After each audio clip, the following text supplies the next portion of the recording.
Thank you so much. I realized I sounded like I was in a 12-step program when I said, hi, I'm Kim Schroeder and I'm from Detroit. Okay. I wanted to, as quickly as possible, talk to you about some of the convergence in some of my research and practice over the last few years.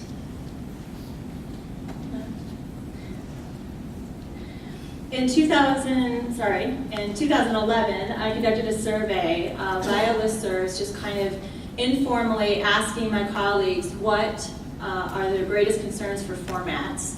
And I received back 129 responses, which I think is really good considering it was not a short survey.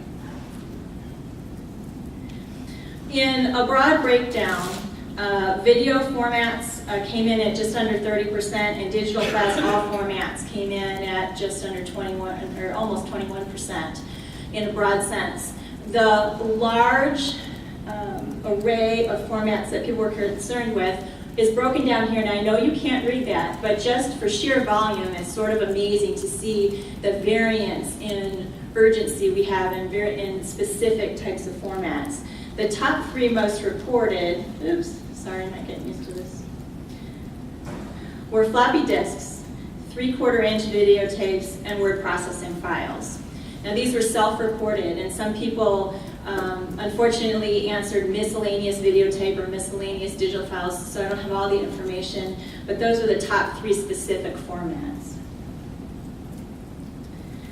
The other thing that was maybe more a concern to me is I asked each institution, what percentage of your collections do you think you can't read, open, or play any longer? So 42% said less than 5% of their collection. That sounds okay, but as you get into the other tiers, it starts to get much more worrisome. So after I took this survey, I thought, okay, I'm yelling Chicken Little, the sky is falling, what do I do about it? So obviously I became more involved in NDSA, but I also was concerned about maybe the grassroots, more regional level for small and medium-sized institutions that are not yet members of the NDSA. So this year, my colleague who's in the audience, Lance and I started what we affectionately call RDIP, which is a regional digital preservation practitioners meeting in our area. And we targeted southeastern Michigan, Ann Arbor, Toledo, everything that's within about 45-minute drive.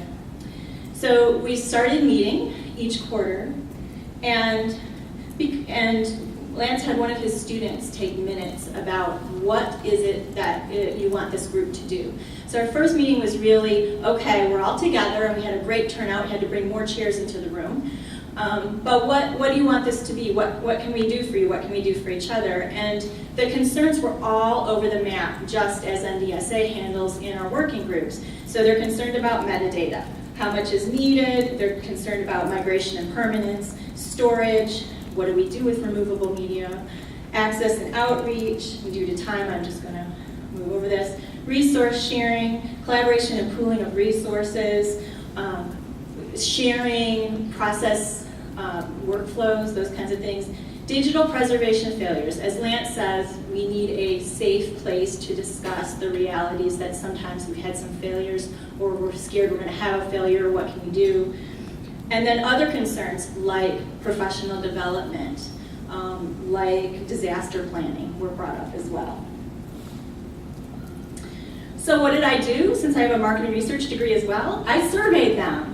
And I got more information from them because I wanted to benchmark at the beginning of this experiment to see, okay, what are we doing with digital practice now? And I'm hopeful that in a year I can survey them again and see the improvement from the communication and collaboration we've been engaging in. So the top three issues that came up from the survey of those members resulted in a lack of inventories. Not one organization felt comfortable with the inventories they had for their digital formats. They don't know how much they have, they don't know where everything is, they don't know what format it is and how old it is.